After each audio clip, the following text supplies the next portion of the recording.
Hello and a very warm welcome to the first in a new series of special archive programmes.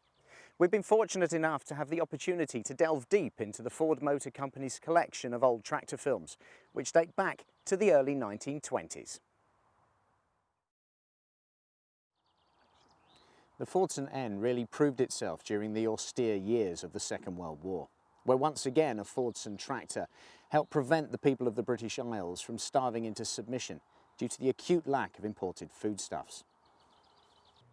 The N also proved itself to be a very useful machine in later life, as this film, made in colour in the 1950s, illustrates. In it, an industrial version of the N is used in a rather unusual task in the film, a removal job.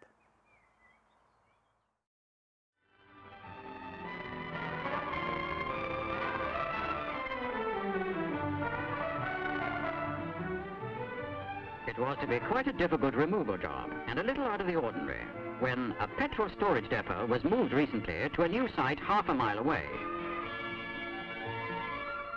Two of these tanks, with a capacity of nearly 76,000 gallons and weighing about 17 tons each, had to be removed from their bases.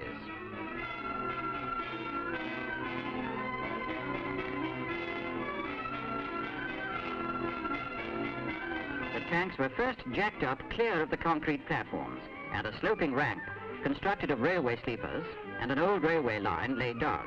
Then began the tedious task of winching the tanks forward.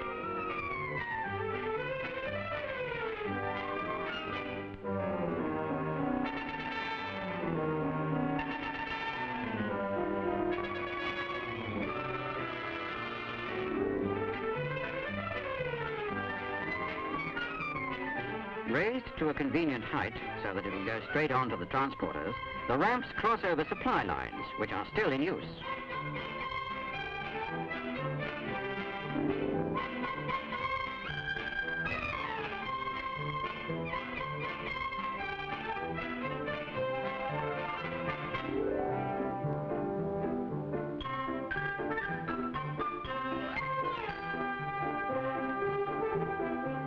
The large trailers on which the tank would rest astride were backed into position and rails laid down to form a continuation of the ramp.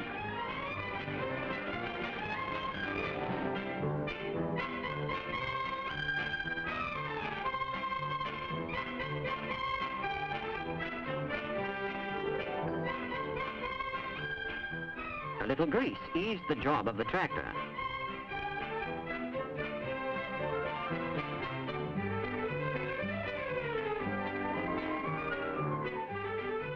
Nearly 20 years old, the tractor has been in constant use by Mr. Spencer, a petroleum engineer in Nottingham, who carried out this removal job and has hauled and handled well over 1 million tons of salvage.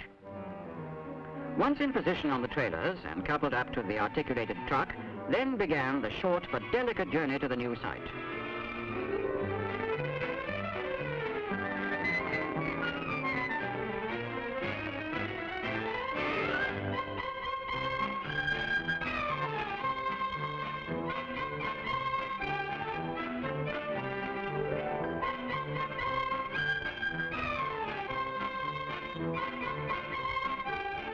On the narrow road, the telephone engineers stood by to ensure that there was no damage to their overhead cables.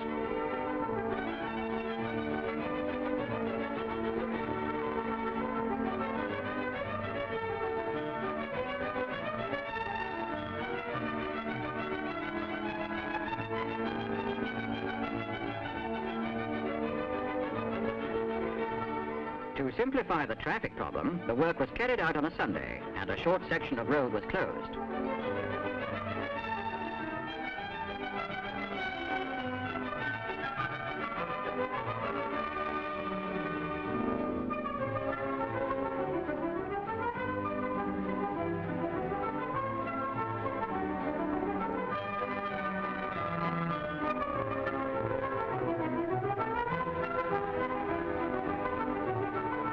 Transportation safely completed, the trailers were backed as near as possible to the new sighting position. Railway sleepers were again used to help jack up the tank clear of the trailers. The trailers were winched away to leave the tank supported on its trestles. It would then be lowered until it was almost level with its new base.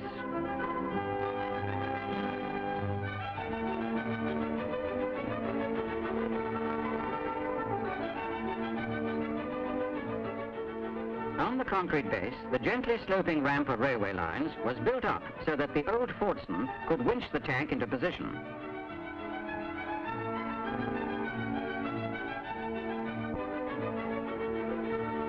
It was necessary to spin the tank round so that it would be brought into line for coupling up to the pipework. This meant making frequent changes of cable position on the tank.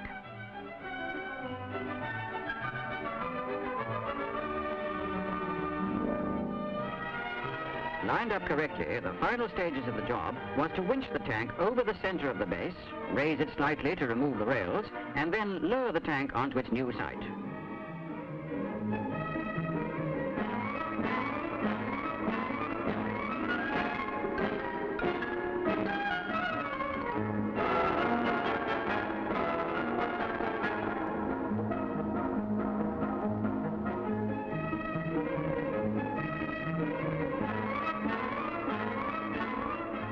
Unusual removal job. It's surprising what a tractor is called upon to do sometimes.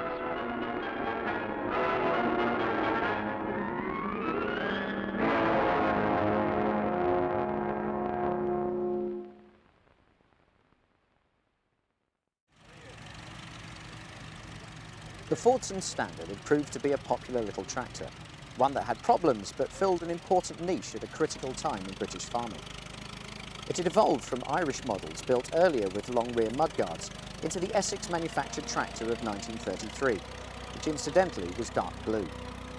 Orange paint and a new air cleaner arrangement appeared in 1937, and finally from 1939 the last Model N tractors were green and had the narrowest rear mudguards of all due to metal shortages caused by the onset of World War II.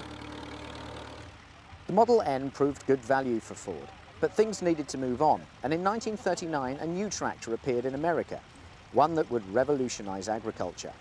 The Ford 9N was a lightweight tractor design that featured modern tinwork and importantly incorporated Harry Ferguson's hydraulic 3-point linkage and draft control system.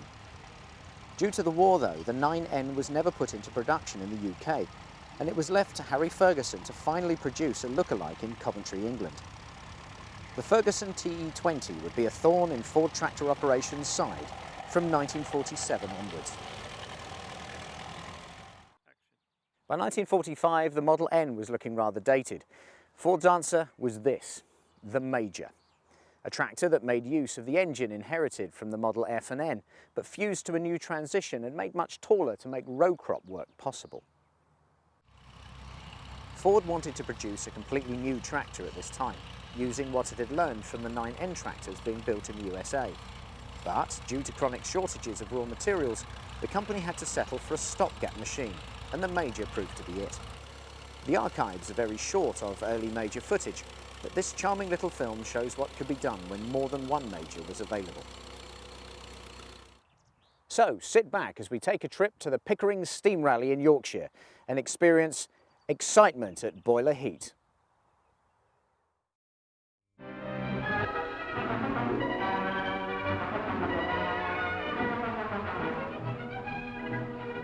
The clue here is the monster belching smoke in the background. They come to Pickering in Yorkshire by the thousand for the annual traction engine derby.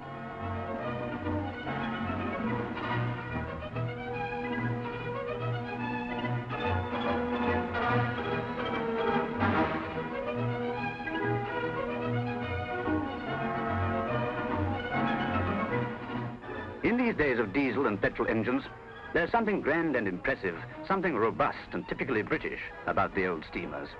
And these Yorkshire folk have a greater fondness than most for the old-time juggernaut, even if nowadays they're only given an airing for entertainment. And entertainment it is.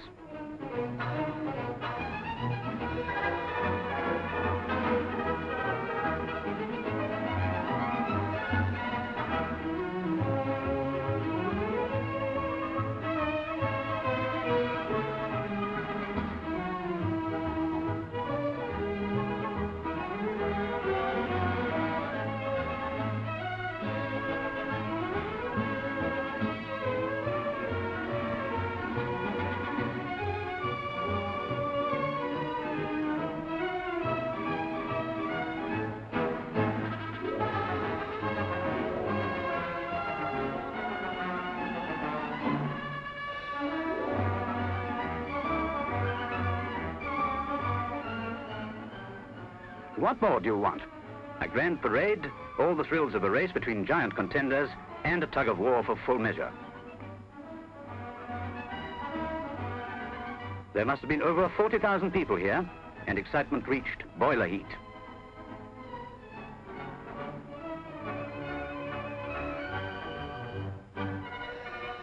With final preparations complete, the clerk of the course cleared the way for the parade.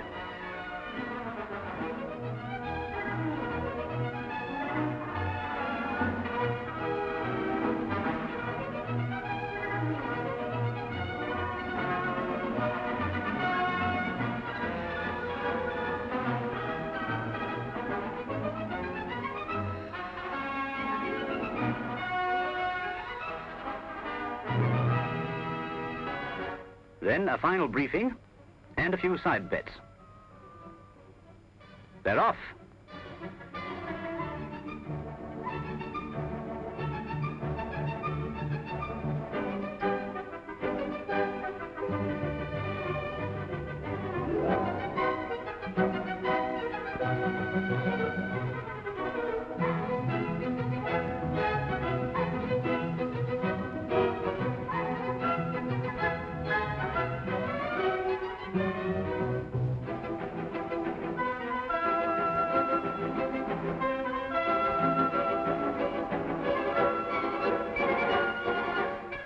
The winner was Old Glory, and not, we understand, for the first time either.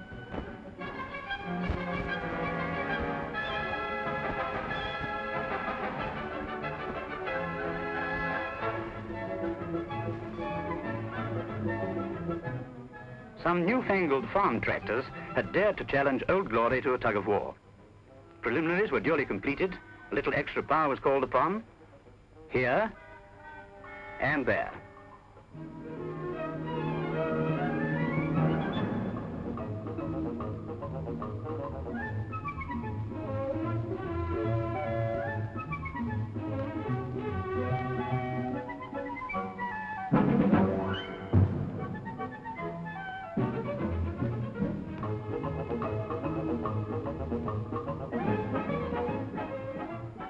A length of very strong chain, in keeping with the occasion, was fixed.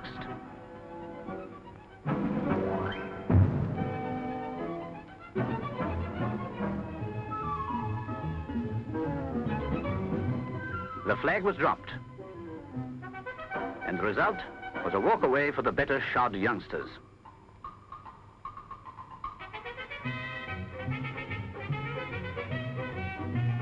Power comes in smaller packets these days.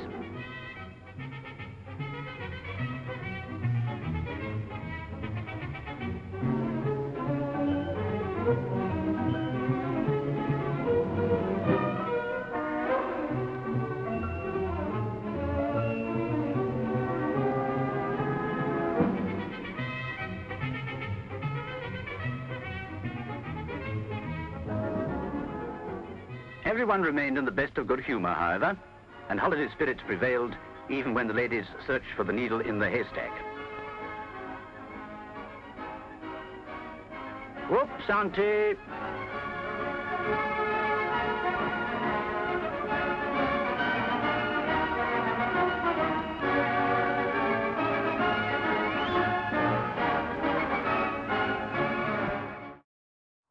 The Major may have been a stopgap measure, but it proved its worth and sold very well. Today it is commonly known as the E27N, but that terminology was never actually used until the later new Major models appeared. Later versions of the original Major were factory fitted with Perkins diesel engines, such as the L4 and P6, which made them extremely powerful and reliable workhorses for their day. The basic Major skid unit was also used for a huge variety of conversions, from crawler tractors to drainage machines, and from forklifts to power generators. Production finally came to an end in 1951.